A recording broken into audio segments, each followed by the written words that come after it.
नमस्कार, स्वागत है आपका इस बुलेटिन में। मैं हूं आपके साथ ललित। 23 की तकरार किसकी सरकार। जी हां, हम बात करें मध्य प्रदेश छत्तीसगढ़ के विधानसभा चुनाव 2023 की। तो इस बेहद खास चुनावी कार्यक्रम में आपको मध्य प्रदेश और छत्तीसगढ़ सियासत का हर वो पहलू नजर आएगा जो आपको जानना बेहद जरूरी है, क्योंकि आप ही तो कहते हैं चुनाव का मतलब बंसल न्यूज। तो आइए शुरू करते हैं 23 की तकरार किसकी सरकार।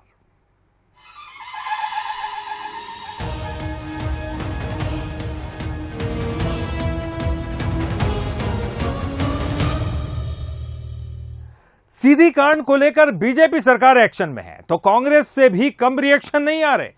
वहीं ग्वालियर में कांग्रेसियों के बीच आपसी खींचातान पर बीजेपी हमलावर है। यानी कि चुनावी साल में हर मसले पर सियासत हो रही है, चाहे फिर वो राजनीति से जुड़ा हो या फिर समाज से। इस रिपोर्ट से आपको समझाते हैं।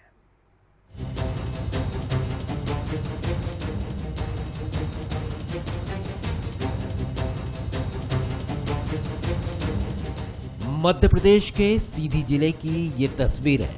इस बात की गवाह है कि प्रदेश में कोई भी घटना हो, इसको लेकर सरकार पूरी तरह सजग है।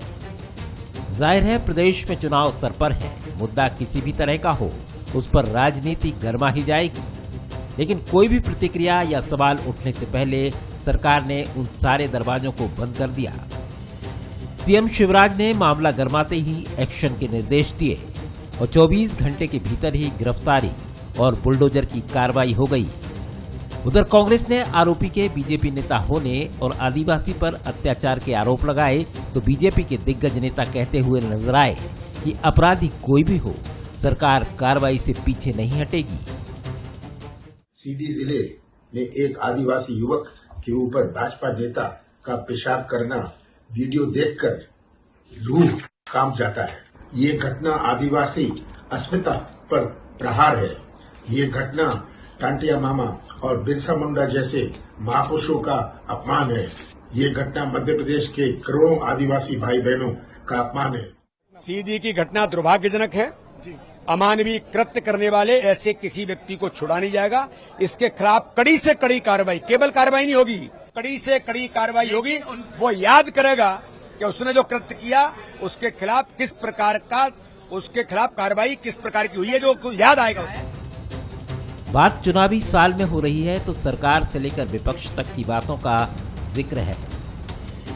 पीएम मोदी के शहडोल दौरे के बाद आदिवासियों को साधने के मकसद से राहुल गांधी भी शहडोल दौरे पर आ रहे हैं। तो वहीं जबलपुर से शंखनाद के बाद प्रियंका गांधी ग्वालियर आने वाली हैं। खबरें ये भी हैं कि जबलपुर में मनचाही भीड़ न जुटने से कांग्रेस हाईकमान नाराज है, इसलिए ग्वालियर की सभा में भीड़ जुटाने के लिए कार्यकर्ताओं को टारगेट दे दिया गया है।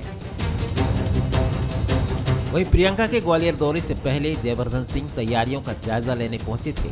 इस दौरान कांग्रेस के दो गुट आपस में भिड़ गए और जमकर धक्का मुक्की हुई। इसको लेकर बीजेपी ने कांग्रेस पर तंज कसा है। प्रियंका जी का ऐतिहासिक कार्यक्रम होगा ग्वालियर में 21 तारीख को, और हमने स्वयं देखा भी है कि जहां जहां प्रियंका जी की सभाएं हुई हैं वहां पे कांग्रेस को एक अलग ही परिणाम, बहुत अच्छा अद्भुत परिणाम मिला है। और जब वो ग्वालियर पधारेंगे 21 तारीख को, तो मुझे पूरा विश्वास है कि ऐतिहासिक कार्यक्रम उस दिन होगा। ये सब कुल मिला के सत्ता का झगड़ा है और ये कांग्रेस का चरित्र भी है। कांग्रेस में कभी अनुशासन नहीं रहा। कांग्रेस में पार्टियों की बैठकों में झगड़े होना, जूतम पैजार होना, मारपीट होना, फिर चाहे देश में दंगे कराने का मामला हो, चाहे जितने भी इस तरह के सारे काम हैं, कांग्रेस की ये संस्कृति है। कुल मिलाकर दोनों ही पार्टियां जीरो टॉलरेंस पर काम कर रही हैं, क्योंकि चुनावी साल में हर एक मुद्दा चुनावी है। पार्टियां नहीं चाहती कि विपक्षी को बैठे बिठाए मुद्दा मिल जाए। हालांकि हर मुद्दे पर सियासी सरगर्मी बढ़नी तय है। Bureau report, Bansal news. Congress नेता प्रियंका गांधी 21 जुलाई को ग्वालियर दौरे पर आ रही हैं और इसकी तैयारियां जोरों पर चल रही हैं। वहीं प्रियंका गांधी के दौरे को लेकर कांग्रेस के वरिष्ठ नेता ग्वालियर में डेरा डाले हुए हैं। पूर्व मंत्री जयवर्धन सिंह ग्वालियर पहुंचे, जहां उन्होंने कहा कि प्रियंका गांधी के दौरे को लेकर कार्यकर्ताओं में उत्साह देखने को मिल रहा है। जबलपुर के बाद अब ग्वालियर में भी प्रियंका गांधी का दौरा है और इससे कांग्रेस को काफी उम्मीदें भी हैं। कांग्रेस 150 से ज्यादा सीटें जीतेंगी और कमलनाथ सीएम बनेंगे। प्रियंका गांधी के दौरे से पहले लगातार कांग्रेस के जो बड़े लीडर हैं वो लगातार ग्वालियर चंबल अंचल में डेरा डाले हुए हैं। कल विवेक तनखा और उसके बाद अरुण सिंह, अब जयवर्धन जी खुद पहुंचे हैं। सर, किस तरह की तैयारी प्रियंका गांधी को दौरे को लेकर? प्रियंका जी का ऐतिहासिक कार्यक्रम होगा ग्वालियर में 21 तारीख को, और हमने स्वयं देखा भी है कि जहां जहां प्रियंका जी की सभाएं हुई हैं वहां पे कांग्रेस को एक अलग ही परिणाम, बहुत अच्छा अद्भुत परिणाम मिला है। जैसा कि हमने देखा कर्नाटक में भी जहां जहां उनकी सभा हुई वहां पे कांग्रेस को जीत मिली है, और सिर्फ कर्नाटक ही नहीं बल्कि हिमाचल में भी कांग्रेस को अच्छा परिणाम मिला था जहां पे प्रियंका जी ने विशेष दौरे किए थे। और कुछ दिन पहले ही जबलपुर से प्रियंका जी ने विजय शंखनाद किया था मध्य प्रदेश के चुनाव को नजर रखते हुए, और जब वो ग्वालियर पधारेंगे 21 तारीख को तो मुझे पूरा विश्वास है कि ऐतिहासिक कार्यक्रम उस दिन होगा। सर, ऐसा लग रहा है कि जिस तरह से बड़े दिग्गज जो लगातार हमलावर हो रहे हैं तो कहीं ना कहीं जो स्थानीय मुद्दे हैं उनसे चुनाव भटका जाएगा। कांग्रेस ने पूरी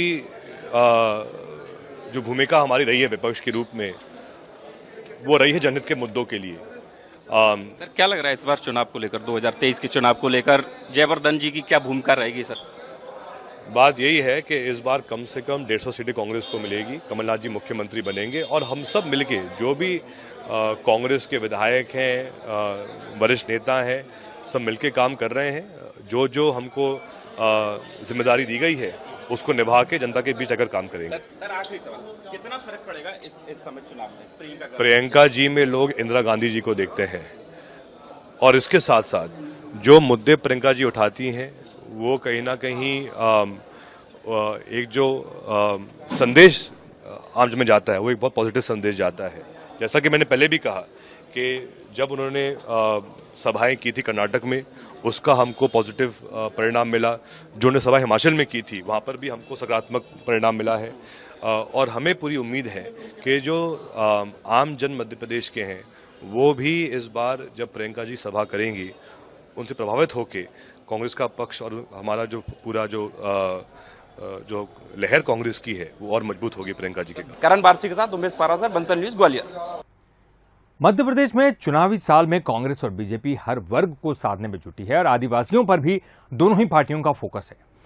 पीएम मोदी के बाद अब जल्द ही कांग्रेस के नेता राहुल गांधी भी प्रदेश के दौरे पर आएंगे। तो अगस्त के पहले सप्ताह राहुल गांधी शहडोल के दौरे पर रहेंगे और ब्योहारी में जनसभा कर चुनाव का शंखनाद करेंगे। कुछ दिन पहले पीएम मोदी ने भी शहडोल में जनसभा की थी।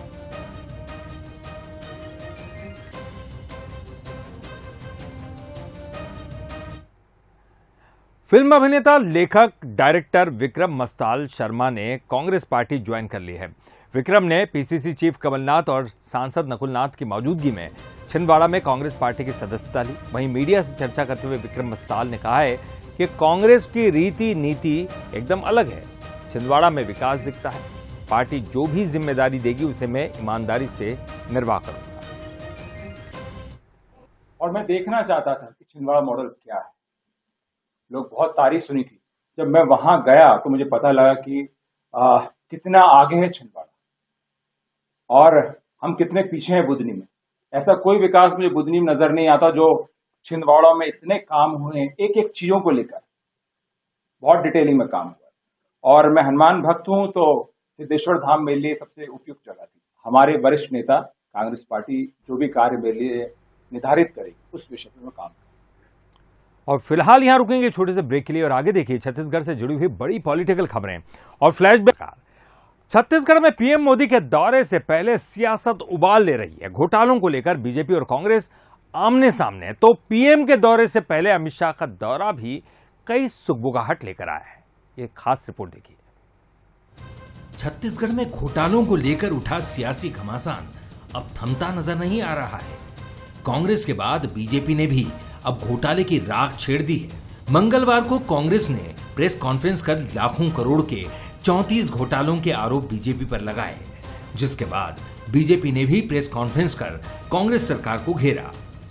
अजय चंद्राकर ने केंद्र सरकार के पैसे के दुरुपयोग की बात कही तो साथ ही केंद्र सरकार से राज्य सरकार को बर्खास्त करने की मांग भी कर डाली। इसके पहले पूर्व सीएम रमन सिंह भी कांग्रेस की तत्कालीन केंद्र सरकार पर सवाल दागते नजर आए थे। संवैधानिक प्रावधानों का संरक्षण करने में, उसके अनुसार चलने में सरकार असफल रही है। उसके हमारे पास सैकड़ों प्रमाण हैं जो हम माननीय गृह मंत्री जी को देंगे और इनकी बर्खास्तगी की मांग करेंगे। सेंट्रल फंड के जो दुरुपयोग हुए हैं उसकी सीबीआई की जांच की मांग करेंगे हम। प्रधानमंत्री के दौरे से पहले घोटालों पर घमासान छिड़ा है, तो अमित शाह के छत्तीसगढ़ दौरे को लेकर भी राजनीति गरमाई है।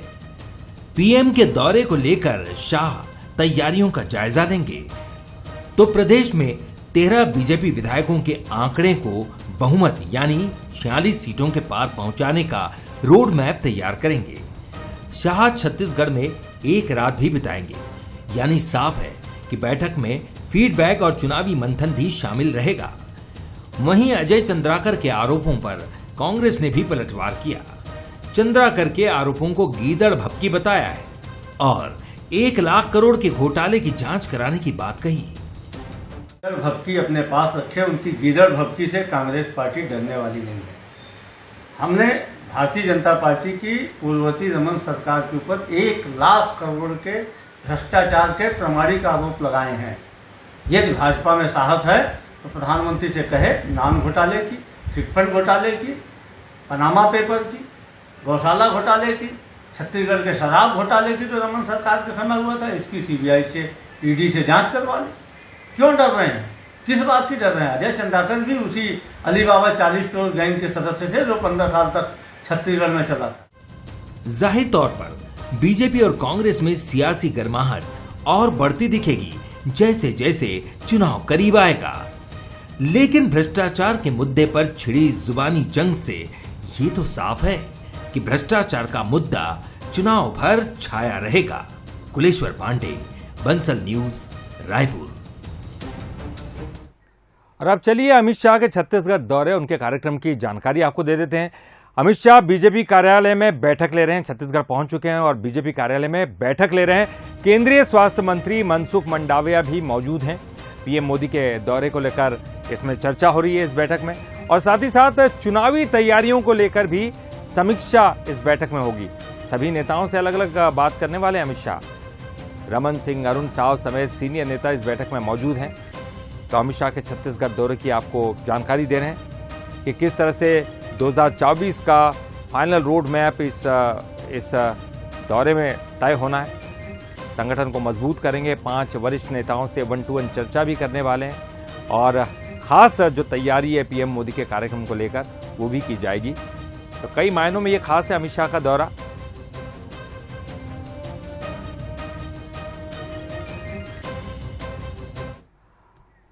चलिए अब बात करते हैं अतीत के पन्नों की, यानी कि फ्लैशबैक की। आज मुलाकात करिए मध्य प्रदेश विधानसभा के अध्यक्ष गिरीश गौतम से, और खास मुलाकात में शामिल हुए गिरीश गौतम ने कई सवालों के बेबाकी से जवाब दिया और साथ ही ये बताया कि समय बीतने के साथ राजनीति में कैसे बदलाव आया। आपकी मैं बात करूं तो आपको एक बड़ा प्रतीक भी माना जाता है विंध्य में कि आपने कांग्रेस के एक शीर्षस्थ नेता, जिनके लिए तत्कालीन मुख्यमंत्री दिग्विजय सिंह कहते थे कि उत्तर प्रदेश से लगने वाले विंध्य अंचल के मुख्यमंत्री श्रीनिवास तिवारी जी हैं, उनको आपने परास्त किया। क्योंकि उस एक इलेक्शन में मुझे भी उनके जाने का मौका मिला तो मैंने एक नारा सुना कि दादा नहीं है दाऊ है, वोट न देवो ताऊ है। यानी कि दादा नहीं है, ईश्वर सदृश्य है और आप वोट नहीं दोगे तब भी है। और शायद मुझे लगता है कि मध्य प्रदेश में ये आखिरी नारा था किसी ऐसे सशक्त, और मैं बाहुबली शब्द का प्रयोग तो नहीं करूंगा, लेकिन एक ऐसे नेता जिनके लिए इस तरह का नारा उछलता था। क्या आज आप मानते हैं कि मध्य प्रदेश की राजनीति अब जन आधारित नेताओं की तरफ मुड़ चली है? और अब यहाँ चाहे मालवा निर्माण हो, विंध्य हो, बुंदेलखंड हो, बुंदेलखंड में जरूर एक समय राजा भैया, भैया राजा, गोली चलेगी छाती पर, वोट मुहर लगेगी हाथी पर, वो चलता रहता है। पर अभी जो जी राजनीति का भी विकेंद्रीकरण हुआ है जी, हम अपने सामने की बात करते हैं जो हमने देखा राजनीति में। पहले ये होता था कि जो चुनाव लड़ता था वो 2-4 गांव में एक आदमी से संपर्क करता था, फिर वो आदमी पूरे गांव में संपर्क करके वोट को परिवर्तित करता था, किसी के पक्ष में जिसके करता। धीरे धीरे करके गांव में जाना जरूरी हो गया लड़ने वाले को, फिर इसके बाद परिवार में जाना जरूरी हो गया, फिर परिवार के बाद हर व्यक्ति से मिलना जरूरी हो गया, फिर हर व्यक्ति के बाद हर जेंडर से मिलना जरूरी हो गया, महिलाओं से मिलना, पुरुषों से मिलना, भाई से मिलना, लड़के से मिलना। तो ये राजनीति का वोट का वहाँ लेने का एक विकेंद्रीकरण में कहता हूँ कि वहाँ तक चली गई, वोट की राजनीति वहाँ तक चली गई। अब आप उनसे नहीं मिलोगे तो शायद आपके बारे में विचार वो करने को तैयार नहीं होंगे। तो इसलिए ऐसा समझता हूँ कि आज का जो दायित्व किसी प्रतिनिधि को है वो ज़्यादा एक जिम्मेदारी का है और दूसरा ये कि ज़्यादा संपर्क का है, इसलिए ज़्यादा उसे दौड़ा करना पड़ता है, क्योंकि आप नहीं गए तो अब समझो कि आपका काम खत्म हो गया। क्योंकि वो कई बार ये कहते हैं कि आप तो दिखाई नहीं पड़े। तो आप इसे लोकतंत्र के लिए शुभता का संकेत मानते हैं या? हाँ, बिल्कुल बिल्कुल, लोकतंत्र के लिए मैं इसे शुभ संकेत मानता हूँ कि कम से कम उसको भी जागरूकता आई, वो समझने लगा, अपने वोट की अहमियत को समझने लगा। इसीलिए मैं कई बार कहता हूं कि मैं अपने लिए वोट नहीं मांगता, मैं अपने भाषण में कहता हूं मैं अपने लिए वोट नहीं मांग रहा हूं। वोट आप दो तरह से दो, एक तो लोकतंत्र को मजबूत करने लेके वोट करो, उसके लिए ज्यादा वोट डालने जाओ। जब ज्यादा से ज्यादा आप वोट डालने जाओगे तो लोकतंत्र को हमारी मजबूती प्राप्त होगी। फिर आप चयन करोगे किसको करना है, जो आपके हितों का, आपके विकास का काम कर सके उसका चयन करो। तेज की तकरार किसकी सरकार में फिलहाल इतना ही। बंसल न्यूज पर खबरों का सिलसिला लगातार जारी है।